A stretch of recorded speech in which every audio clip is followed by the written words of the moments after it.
Manx Radio's Update with Lewis Foster.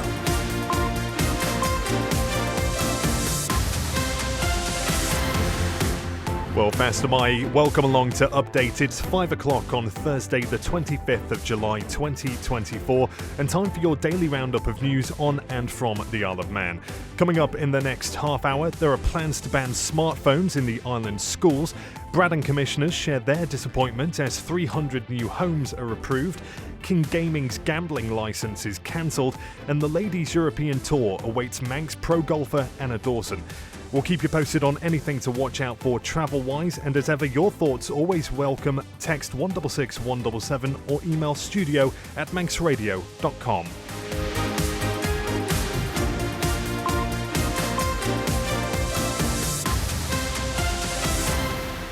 First of all, the Man Benham News headlines. Faster Mai, Chanel Suku. Faster Mai. Mobile phones could be banned in all schools on the island in the autumn term. Education Minister Daphne Kane has told Manx Radio she's planning to introduce the policy after students return from the summer break.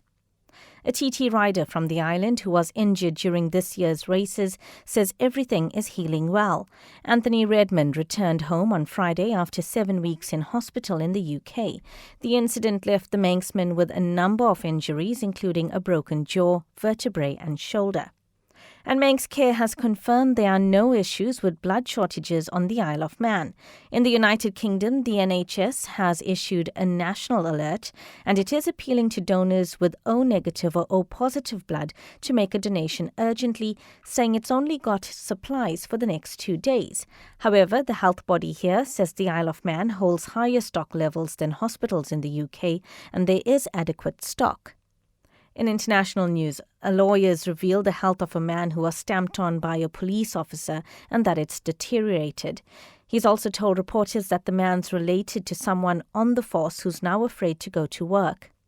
Elsewhere, a man's been charged over the death of a woman who was attacked by 2 XL bullies. It's the first case of its kind since the dog breed was banned.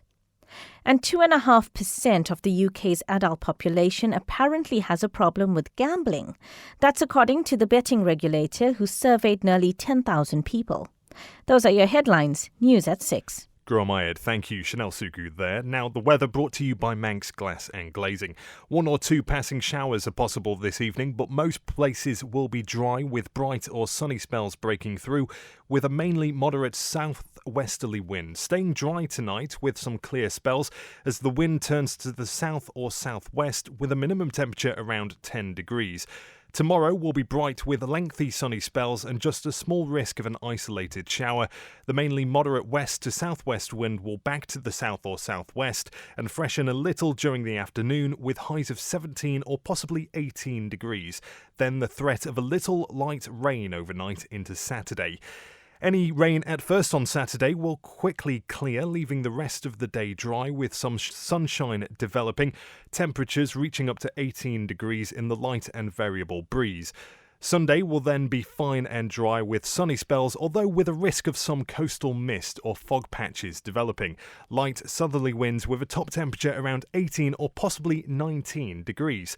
Sunset tonight at 9:28 and sunrise tomorrow morning at 22 minutes past 5. Manx Glass and Glazing don't just do the big jobs. It's easy to repair broken greenhouse glass at Manx Glass and Glazing. For greenhouse glass cut to size, call 674 573. See the island like you've never seen it before on an incredible chauffeur-driven trike tour. A unique way to make memories that will last a lifetime. Gift vouchers available too.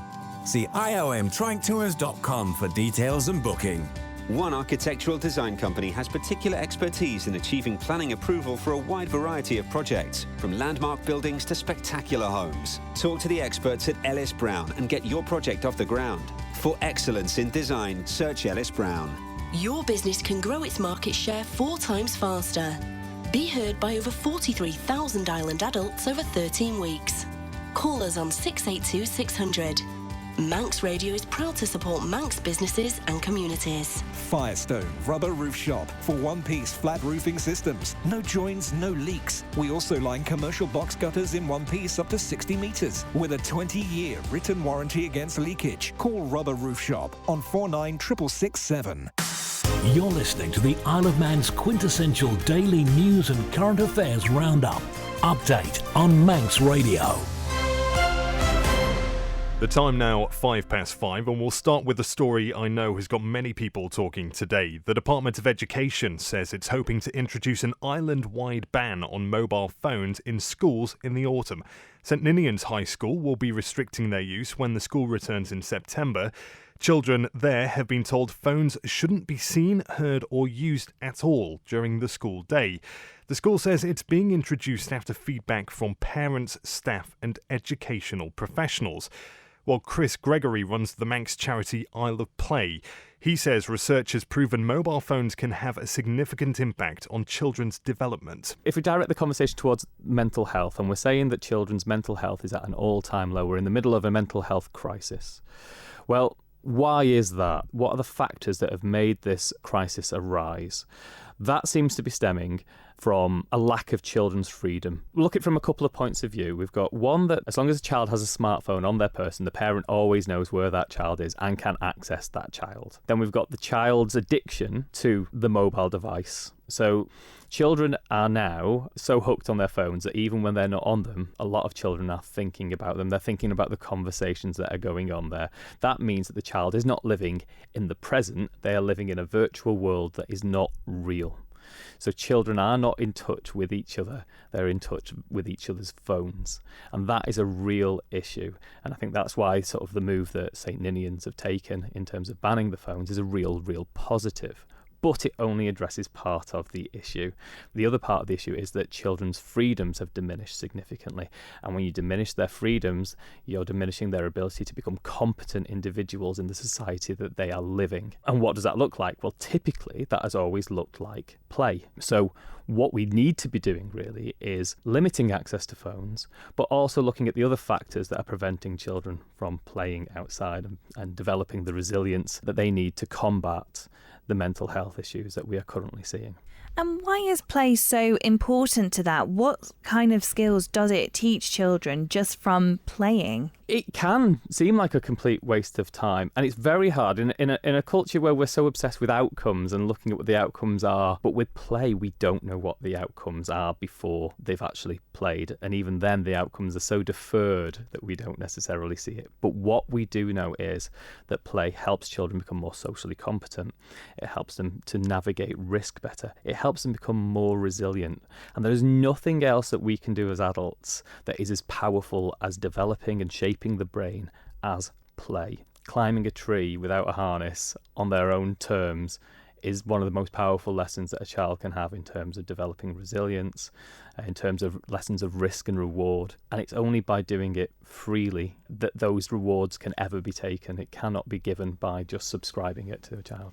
Chris Gregory from Isle of Play speaking to Amy Griffiths there. He speaks well, doesn't he? Education Minister Daphne Kane says she fully supports the move and told Manx Radio a policy is being planned to make this standard practice across all of the island schools.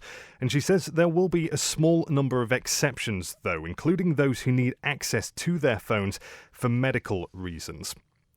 The time now, 5:08. The chairman of Braddan Commissioners has branded planning approval for more than 300 new homes as disappointing. Permission for the development at Ballyfletcher, which will also include a nursery and primary school, has been granted after appeals against the plans were dismissed.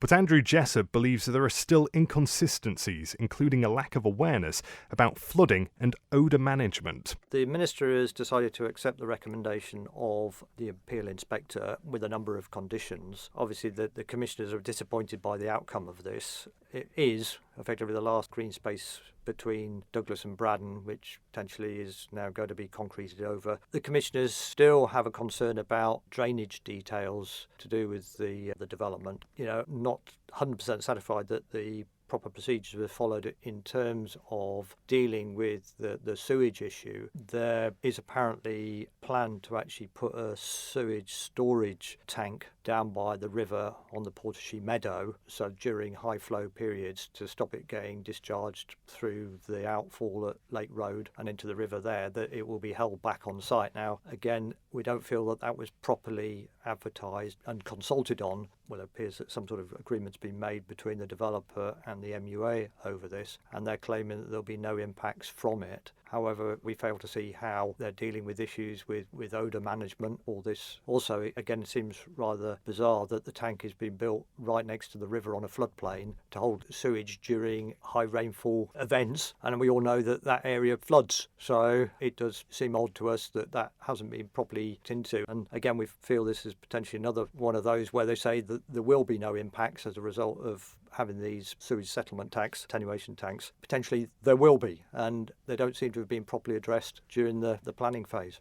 Chair of Braddan Commissioners, Andrew Jessup there. You're listening to Update on Manx Radio. Progress on the creation of a new ambulance station in the east of the island could be made by the end of spring 2025.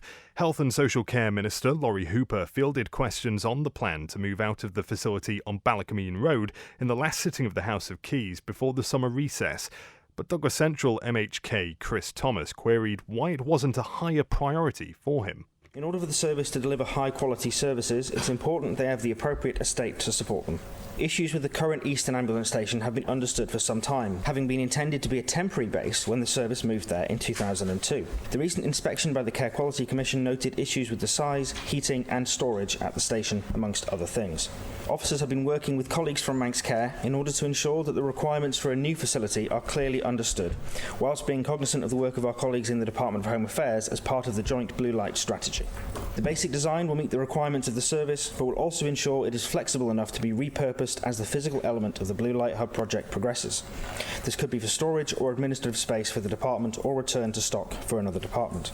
The department has submitted a paper to Treasury SACIC earlier this month in order to secure funding to progress the design in line with capital procedures. Assuming this is supported, and with the assistance of our DOI project colleagues, the department would hope to be in a position to procure the necessary components in late spring 2025. The department has submitted a list of priority capital schemes for new discrete funding as part of the budget process, and this project ranks within the top three, behind the containment laboratory and oxygen plant projects at Nobles Hospital. Why is this project ranked behind two others, oxygen and the other seemingly scientific projects would seem to propel into significance to having a proper ambulance service in the east and the west of the Isle of Man? As to why this is the third in our list of priorities, it is because it is ranked as the third most important priority for the department in terms of capital bids this year. You're listening to the Isle of Man's quintessential daily news and current affairs roundup. Update on Manx Radio. That's right, and the time now approaching 13 minutes past 5. Big news from the business world today as a £70 million construction project that was billed as the largest ever single investment in the Isle of Man has been put on indefinite hold. It follows the Gambling Supervision Commission's decision to cancel the gambling licence of King Gaming, the company behind the plans. The move by the GSC follows suspension of the licences of King Gaming Limited and Dalmine Limited on the 24th of April due to an ongoing criminal investigation. Work on construction of King Gaming's new HQ off Victoria Road in Douglas had been commenced by local contractors, the Excel Group, but was put on hold when news of the suspension broke. Simon Richardson has this report. Police confirmed they'd executed a series of warrants on business premises in Bucks Road and Victoria Road on the same day the suspension of King Gaming's licence was announced by the GSC in April. 7 people were arrested and later released on bail. It's understood a number of people found at the Victoria Road premises were interviewed by the Isle of Man immigration officials. The cancellation by the GSC of King Gaming's licence with immediate effect is supported by a brief statement in which the Commission says it continues to liaise with partner agencies regarding aspects of King's affairs. Construction company Excel Group, which had been contracted to build the new headquarters for King Gaming, had been working on the project for 2.5 years. Managing Director Gary Proctor told Manx Radio they were not anticipating returning to the site or progressing design work in the foreseeable future. He said the suspension was a blow to the sector and affected companies throughout the supply chain. When the King Gaming project was announced, it was welcomed with great enthusiasm within government and the construction sector. The scheme would involve a new campus HQ with associated restaurant, cafe and 66 staff accommodation units. Brian Butler was then chairman of Manx Construction.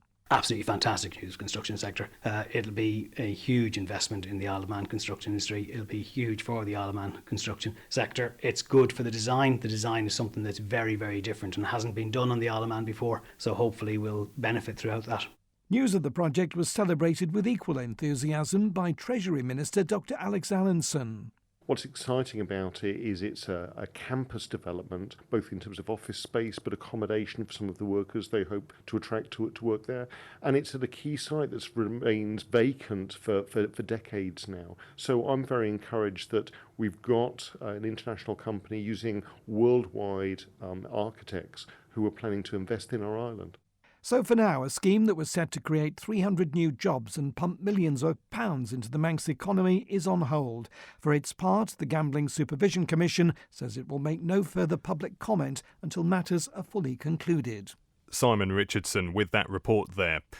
Now, the latest stock market report from Ramsey Crookall. The US dollar trimmed losses after data showed the world's largest economy expanded faster than expected and inflation slowed in the second quarter.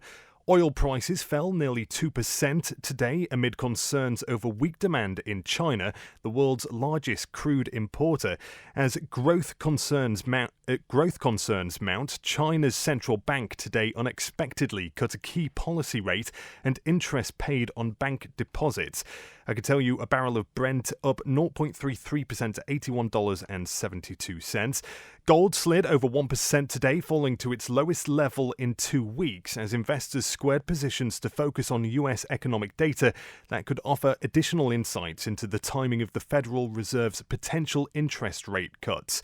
And gold down 1.35% to $2,365.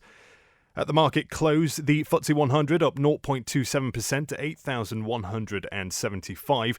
The DAX down 0.40% to 18,314. The Dow Jones a short time ago up 0.77% to 40,158. The S&P 500 up 0.56% to 5,457. And the Nasdaq up 0.39% to 17,409. British pound sterling trading at 1.2878 US dollars and 1.1857 euros. I'm running late again. Do you know where I put my car keys? In the fridge. Where's my phone? Under the dog basket. Bye. You haven't forgotten that we're seeing Ramsey Crookall later? Oh, no, of course not. 5 p.m, is it? 3:45. I'll be there. Life is busy. That's why Ramsey Crookall's team takes time to help you make a mindful investment decision, considering all the options, giving you full control of your financial future. Less stress, more assurance. Forgot to put my shoes on. Oh. See how we can make your money work for you. Call 717171 or visit ramseycrookall.com. Licensed and regulated by the Isle of Man Financial Services Authority. You're listening to the Isle of Man's quintessential daily news and current affairs roundup. Update on Manx Radio. Manx Radio Travel, driven by Quayside Tyres and Service Centre. Starting on the roads, Annika Road in Douglas is closed between Bear Cam and Close Kennish for resurfacing. In Laxey, temporary lights on Pinfold Hill near the turn for Lonnan Church Road for work on the pavement. In Laxey, temporary lights on Ramsey Road as well at the Minorca Hill Junction for drainage installation. And until the 5th of August, the Ballarig Road is closed 24 hours a day for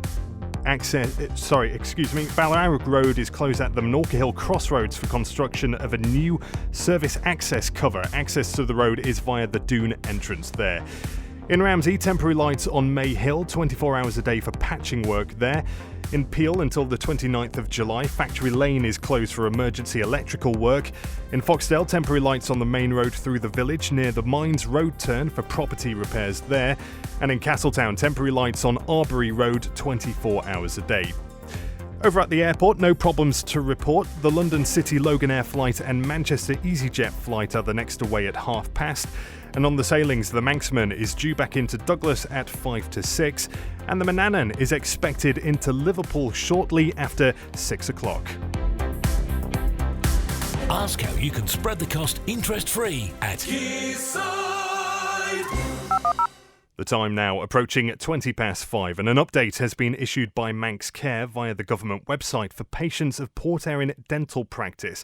Siobhan Fletcher joins me now with the latest. Siobhan? Thanks, Lewis. Yeah, so all patients from Port Erin dental practice will now be seen from the Square dental practice. That's at 38 Woodburn Square in Douglas. It follows a fire which gutted the southern premises earlier this month. You might remember that back on the 8th of July. Manx Care says it's continuing to work with the provider to establish other options that may be available in terms of a permanent location going forward. However, it is worth noting that Manx Radio has had some comments in basically saying that patients who've contacted the Square are being told that this isn't the case and that the practice is only seeing patients on an emergency basis until that permanent residence is sorted out. So we've contacted Manx Care directly to get them to clarify the situation. Grumayed. Thank you, Siobhan, and we'll bring any updates we get on that as soon as possible. The Tynwald Commissioner for Administration has ruled former post holder Angela Main Thompson should have considered more evidence when writing her report about a mishandled complaint to Patrick Commissioners.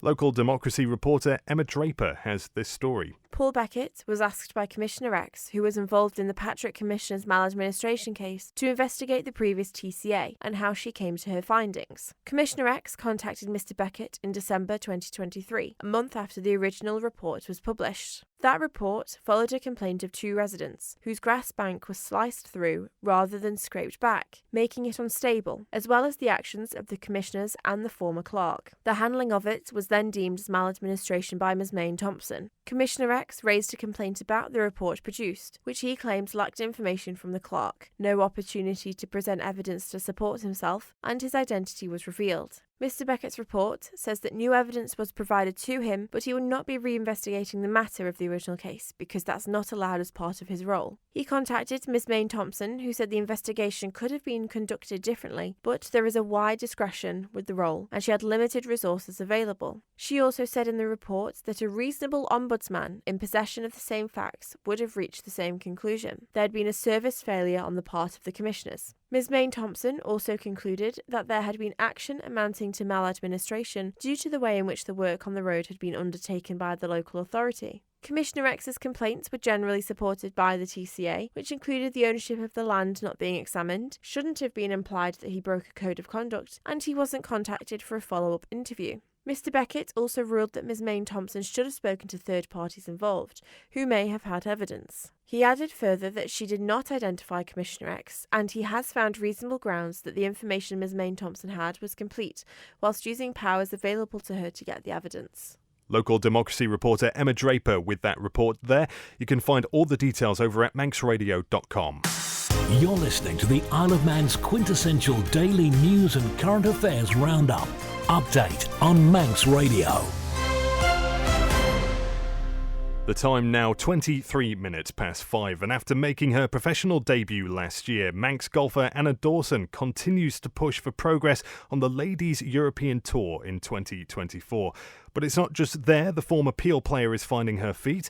Dawson explains to Manx Radio she's been gaining some valuable opportunities and results elsewhere in this latest campaign. A lot has changed, a lot's happened. I started the year in a really similar place to last year, actually, with the status that I had on the Ladies European Tour. But then, after picking up a slight injury, I decided to take a different approach to this year. I started the year quite well, had a better result in Kenya, and I went on and played on the Sunshine Ladies Tour out in South Africa. And I experienced a bit of probably my most success yet as a pro, which was pretty fun. I then ended up coming back and playing on the Access Tour, which is actually the tour below the Ladies European Tour. I'm currently sat at 18th on their order of merit, and I think for mentally my mindset, it's been quite good for me this year. What are the biggest lessons you've learned so far from this season that you maybe didn't know when you made your pro debut last season? I think just all the different routes there are. Every different player can go a different way. There's not one set in stone way to do it. And I think just being more aware that. There's rewards to do it playing on the Access Tour, which I'm doing. So it's, if you finish at the end of the year top 7 in that order of merit, you get a full Ladies European Tour card, which is better than the card you get at Q School. So that's my goal for this year. I've already played actually now the same amount of tournaments this year as I had last year. I think last year the most amount of tournaments I played in a row was 3, and this year I've actually,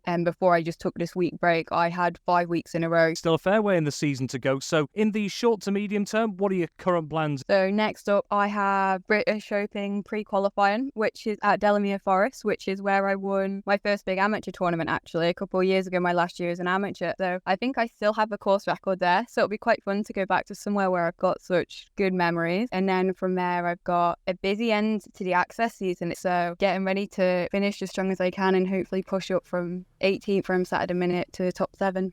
That's Manx pro golfer Anna Dawson speaking to Manx Radio's news sports editor Rob Pritchard, who joins us now with today's sporting news. Fast am I, Rob? Fast am I, Lewis. Well, we'll start with football, and a young Manxman is continuing to impress for English Football League side Carlisle United as the club prepares for its new season in EFL League 2. The News and Star newspaper is reporting that 17-year-old Freddie O'Donoghue has been praised by the Cumbrian side's first-team manager Paul Simpson.